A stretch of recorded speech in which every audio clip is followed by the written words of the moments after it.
once again, let me welcome you to a new series of Call My Bluff, The Thinking Man's Ludo, featuring, as ever, Frank Muir. Good evening. Good evening.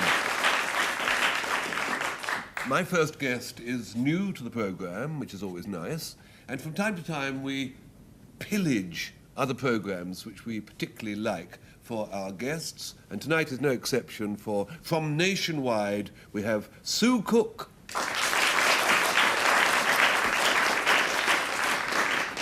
And in the blue corner we have a very old friend of mine who's done a lot of things. He is, amongst other things, screenwriter, novelist, film director, film producer. He also is my own private bookseller.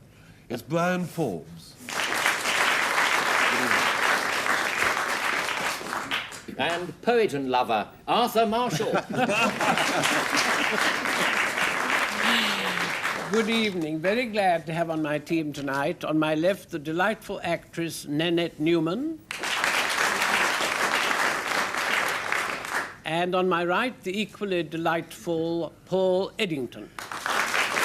Good evening. Let's see if the old machinery still works. Yes, there it goes. You ring that bell, or rather I do, and what you get is a word.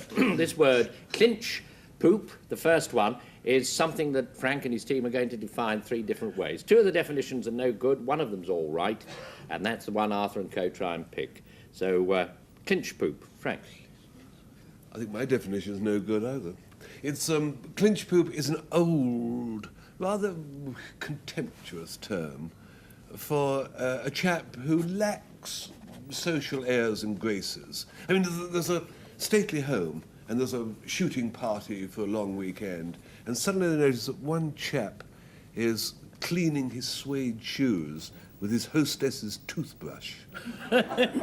Or he's left his wellies to dry on the billiard table.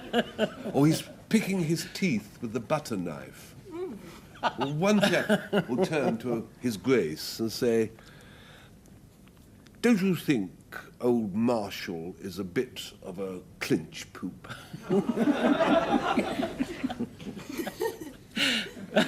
Let us see now what Bryan Forbes has to say about the word. Well, clinch poop, if I could pronounce it. You know that finger-licking good part of the United States, the southern states of America? Well, it's a small species of alligator found in the southern states of America.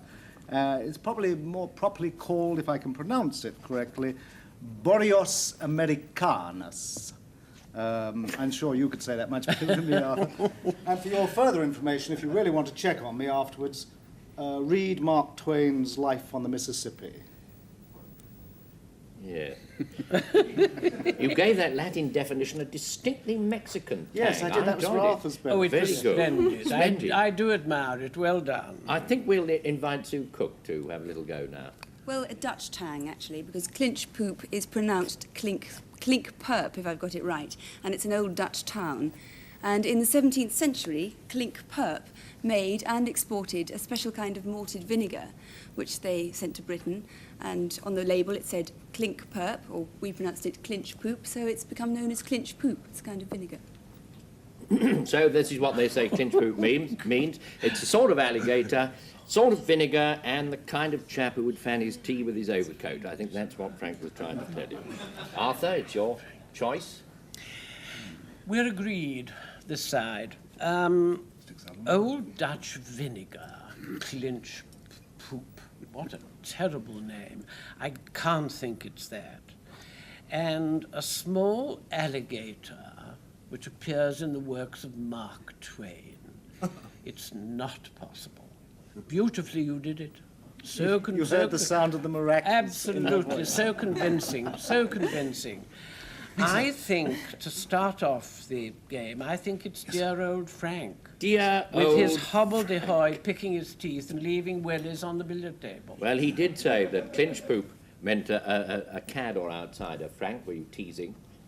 You sometimes do. No. Bullseye. So Arthur's off to a flying start with that word which did mean a bounder.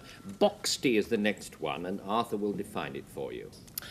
Well, now, this is quite easy, really, because a boxty is a very small elf or fairy who is thought to inhabit the Orkney Islands. Well, you may go in that way, Frank, but just let me tell you that in 1916, a lieutenant commander serving with the Navy at Scapa Flow took a happy snap of his battleship.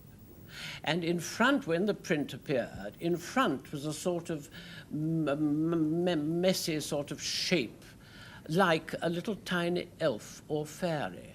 And the local inhabitants were absolutely thrilled and said, "Good heavens, you've snapped the boxty."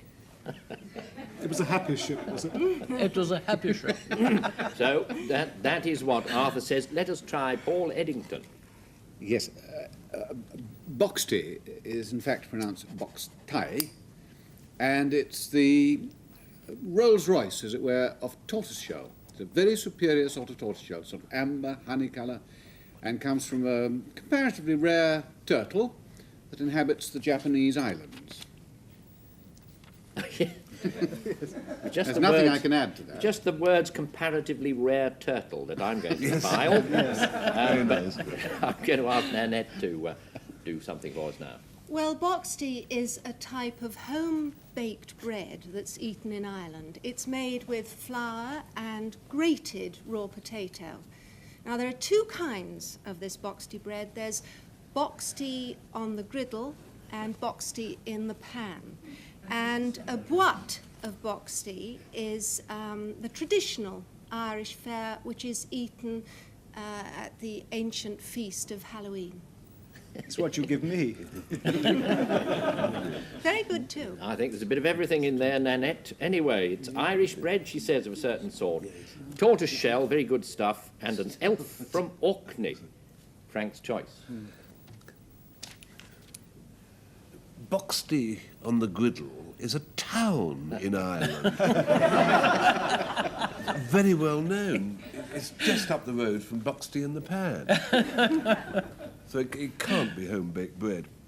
Whether it is a comparatively rare, a semi-rare tortoise, which hops around on turtle, yes. which hops on the island. Turtles are in the sea.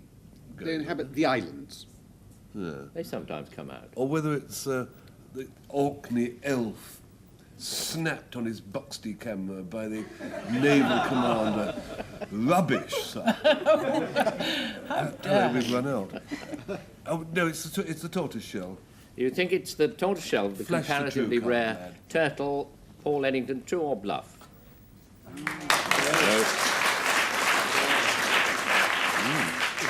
Nothing to do with comparatively rare turtles. It must be something else. Let's have the true definition. One of the others has got it. I'm sure of it. It's the wicked... Not Boxty on Oh, yes.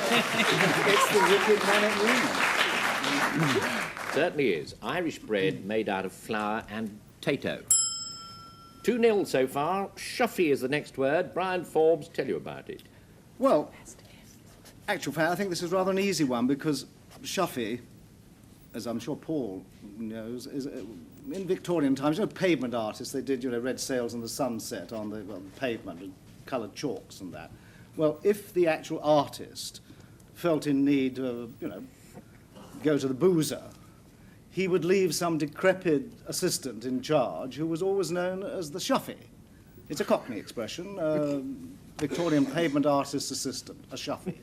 I just wonder what made you think Paul would know all about that. Let us leave that question hanging and ask Sue Cook to give us a definition. I don't know who will know all about this. It's naval slang, actually, for what the Admiralty called ammunition matting.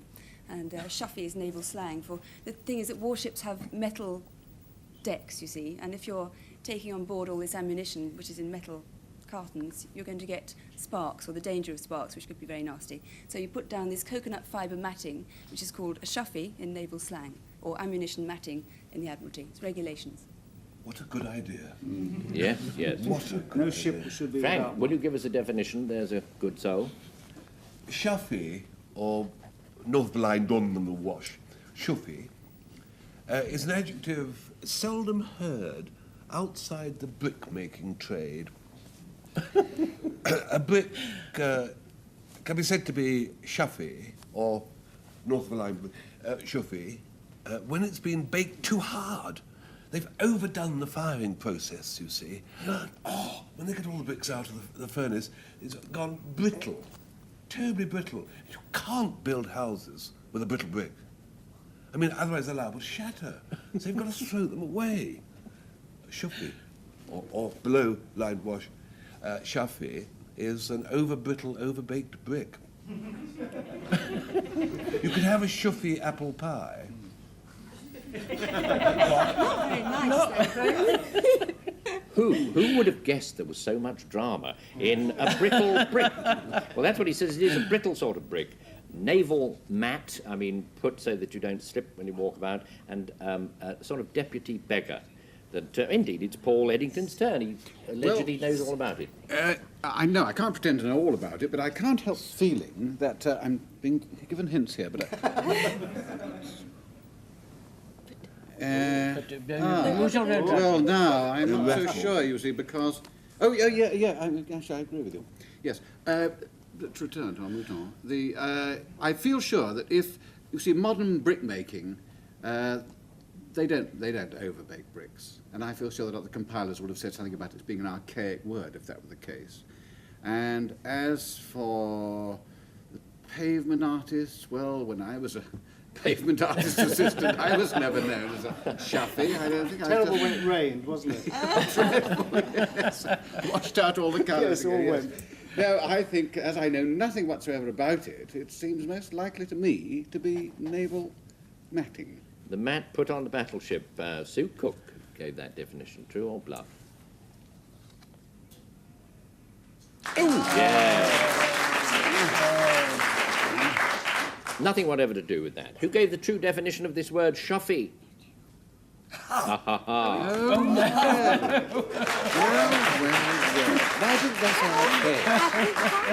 Is indeed a brittle brick. 2-1. Let's have another word.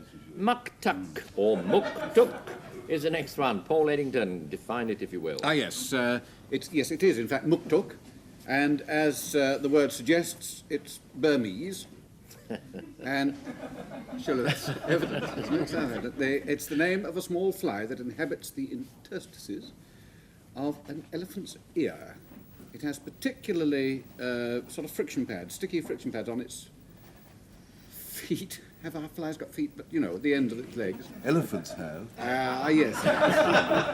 So that it hangs on even when it's flapping its ears. I suppose there's a larger sort in Africa. But that's what it is. It's a Burmese elephant fly.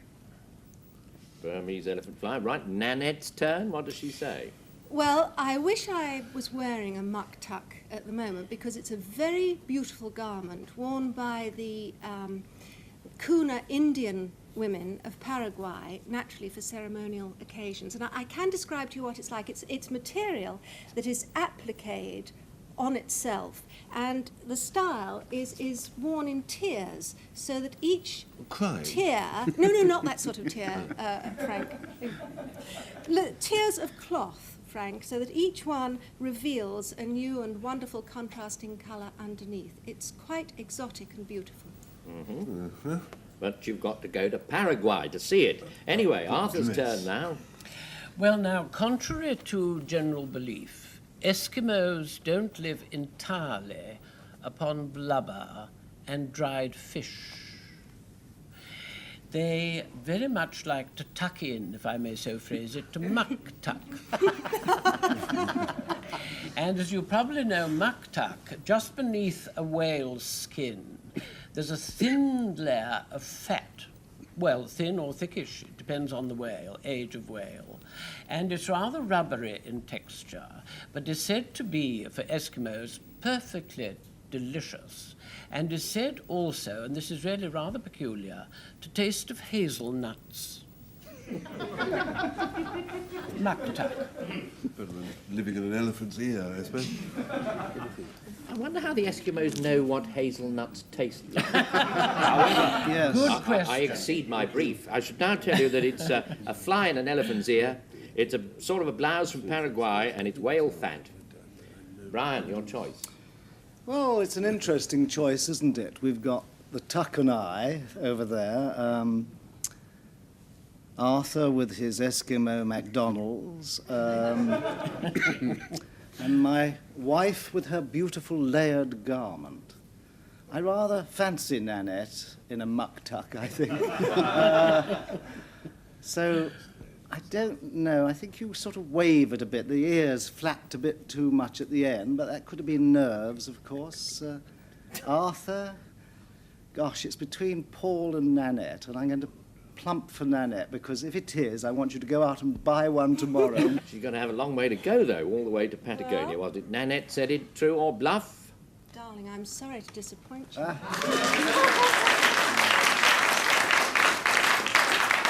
No, it wasn't that. It must be something else. Who gave the true definition of muck tuck? There. Masterly. Masterly. Arthur was quite right I'm glad we when he picked a silly said word like that. when he said that it was a layer of whale fat. 3-1, and the next word is boof or buff. Sue? Boof, actually. Boof. Aha. Boof. A boof is a breed of small French terrier. It's a bit like our Jack Russell Terrier. It's small and yappy, got a yappy bark. And it was originally bred in France, in Gascony, in southwestern France, by smugglers, in fact, who wanted a small dog that wouldn't be too obtrusive but had a yappy bark and could warn them of approaching customs and excise men. Boof. Right. Now it's Frank's turn. Buffy, I don't know how to pronounce it. Buffy, Buffy, Buffy, is West Indian grass. Would you buy that? By what? West Would you buy the Indian? idea that it's West Indian grass? Because we're getting a bit desperate. Or I could change it to something else. West Indian grass, it's the sort of stuff you find at the seaside, duney sort of rough grass. But, if you pull it up or cut it and leave it to dry in the sun and burn it, acrid fumes, can fumigate huts, delouse clothing, get rid of sand fleas, useful stuff. Right. Now, Brian, it's your go. Yes, well, if I may correct my two colleagues, a buffet was a piece of armour which was worn by medieval knights to protect the mouth and the chin area.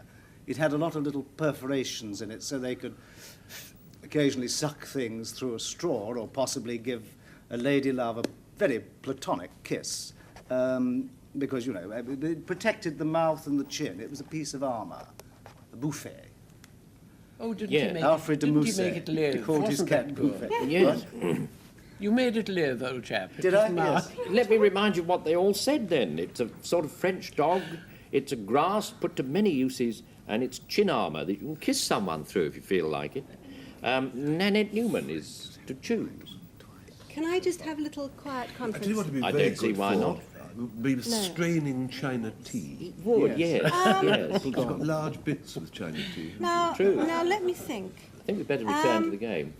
Frank, your grass that no home should be without, Yes, madam. with many uses, I don't know that I was very convinced by that, and I Ah. don't think I like the idea of having a platonic kiss through that buffet.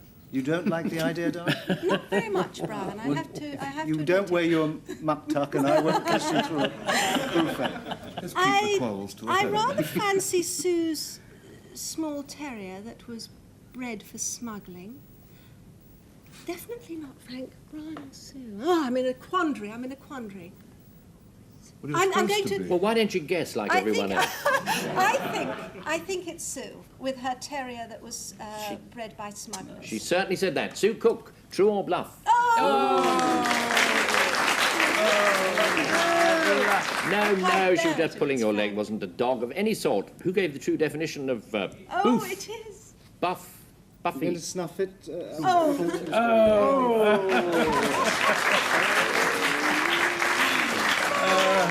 No, it is some. It's sort of armour you wear on the chin. You kiss someone through it. Might leave you wanting more. Who knows? Moppy is the next word at 3-2, and Nanette Newman starts. Well, it's at moments like this that I wish I could sing as well as Frank Muir, because Careful. Now, don't encourage it. For God's sake, don't do a that. moppy is, in fact, a song sung by natives of Malayan origins in and around the suburbs of Cape Town, South Africa. Now, I hasten to add, it is a totally impromptu song. It's ad lib, it's made up, the words and the music, and it's frequently accompanied by gestures of I get that too. rather, well, I don't know whether yours is accompanied by this, Frank, but it has gestures of doubtful purity. Rugby song. Right, now, what about Arthur? What does he say? Moppy was a celluloid doll that sold by the thousand in the United States in the early 1930s. And it was a rather chubby little female doll with a sort of top knot on its head. And it was modelled on a famous cartoon character called Moppy that was syndicated all over the United States in the 1930s. We've had enough of that. No, Rubbish. rubbish. I beg your Well, pardon. wait and see, wait and see. Paul Eddington, his go. It's an antique Scottish word. This is meaning grumpy or mopey or querulous, a sort of Eeyore. In fact, there's an old Scottish saying applied to women who stay unmarried, a moppy dame stays lang at hame. Can we have that again? At least he didn't attribute it to Robbie Burns, which is what always happens. Anyway, so it's this kind of South African song, that kind of celluloid doll, and someone who's grumbly or mopish or bad-tempered, that sort of thing. Sue Cook. Well, I don't think it's Malayan natives singing rugby songs in South Africa somehow. Let me see. The celluloid doll is a bit too obvious, I think. I think that it's the moppy dame who stays lang at hame. I think it's Paul's definition. That was what Paul Eddington said, was it not? Did he speak the truth or was he teasing? Oh, you see, no. The poetry was convincing, but, you know, it just wasn't true. Someone else gave the true definition. Who was that? It's the smiling Nanette. It is indeed. It is a song sung in South Africa by those of Malayan descent. We weren't to know that. Simpulum is the next one, and Frank will tell you about it. Oh, am I? Is Yes. it? Oh, yes, right. Your Caligula, Arthur, in ancient Rome, we'll look at Simpulum. You're Caligula, and you're about to have a cocktail party or an orgy, whatever, and you've got your guests, and you've got your goblets, and you've got your wine in amphora or in bowls. How do you get the wine from the bowls or the amphora into the goblets for your guest? Call for the slaves, and they come armed with simpuli, or whatever the plural of simpulum is, which is a small, probably silver, ladle with which they simply ladle the wine from the bowl into the guest's Mouth. glass. Love the way you paused at that Latin fence there, Frank. However, it was a stout try. Brian, it's your I go. refused. Well, Yes. I've got to stay with the classical period because simpulum, as classical scholars all over the world, and indeed in this studio would know, is the Latin for suet.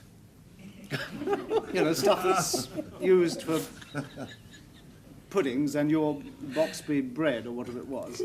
And surprisingly, you see, suet once had a usage in pharmacy, serving to give a sort of consistency to it. And anyway, chemists didn't think that it was very, you know, suet was a rather dreary name, so they called it by the Latin name, simpulum. You can read about it in Suetonius. Well done, Frank. Oh, That's splendid. wonderful. Alpha double plus. Sue, your go. Right, a simpulum is in fact a word only used in the University of Edinburgh. It's a particular kind of tutorial or period of instruction given to students. A simpulum is a tutorial given to a group of undergraduates as opposed to just one single student, which is what usually happens. Okay. So it's a posh name for suet. It's a wine ladle, and it's a New Zealand Antipodean tutorial, anyway. Arthur's choice now. Look at them reeling. They're Yes. reeling. amazed by it. Yes, Arthur. You were so deep in confab, Absolutely. weren't you? And we're more or less agreed. I don't think the Romans knew suet, dumplings. I don't think they knew anything about suet at all. Do you speak I with think any it was a authority? cuisine simple or sampulum. Old Frank's Caligula's ladle. Oh dear, oh dear. Of course, it could be that perfectly easily. Would be art. But I think, on the whole, it's so simple. I think it's Sue's tutorial. That seems to me the most likely. You're choosing it, Arthur. Yes. It was Sue Cook, indeed, who gave it true or bluff. Oh! No. Wasn't that?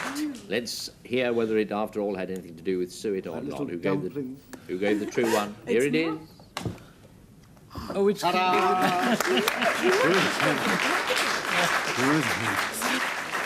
so, there you are. It was indeed a wine ladle. I ring the bell, and we get the last word. Just got comfortable time for scoffion. So, Arthur, let's hear about it. Well, now, scoffion is the waste product of a Welsh slate quarry. And it's a sort of general term for the chips and the dust that come off when a slater is hacking at a bit of slate, lump of slate. And you may think, what on earth is the use of scoffion? But Yes. gardeners greatly prize it because it's as good as soot for keeping slugs away from lettuces. And like soot, you see, it doesn't disintegrate. Frank, will you Never. wait? I think we must move on, Yeah. Arthur. I said comfortable time, not all the time in the world. Scoffion, I've made it quite clear. Paul. Scoffion, this is an item of early 17th century millinery. Almost every late Elizabethan lady, including perhaps Mrs. William Shakespeare, would have had one of these, if not pinned to her head, pinned to a hat stand. It's a device made of folds of silk studded with pearls or jet or whatever, the family could afford. Let us press forward, Paul. I have to slightly, Yes, I think I or do. slightly to interrupt you. Nanette, you'll go. Well, scoffion was the Victorian vernacular for a cook in a workhouse or a prison. Have to stop you there. Oh, Time running out. It's well, getting that's very enough. exciting. It's a cap of silk. It's a cook in a prison. Now, you said all that mattered, really. And it's the waste from slate. Frank to choose. Yeah. Well, it's not a Welsh slater caught napping. You have to do it fairly swiftly. We don't think, most of us, some of us, we don't think it's Nanette, whose definition I've forgotten. Choose. It was hat, Paul. Hat. Draw Bluff, Paul Eddington. It is true. It is true. Scoffion simply means a silk cap, and I must say, the first programme of the series ending 4-all, it's a draw. What a friendly way to start. Let them both be clapped.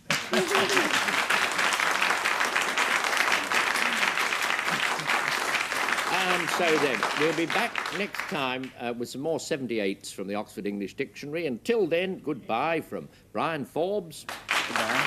Paul Eddington. Goodbye. Sue Cook. Nanette Newman. Frank Muir. Arthur Marshall. And goodbye. Another quiz classic next on BBC4 Famous Names Face the Music.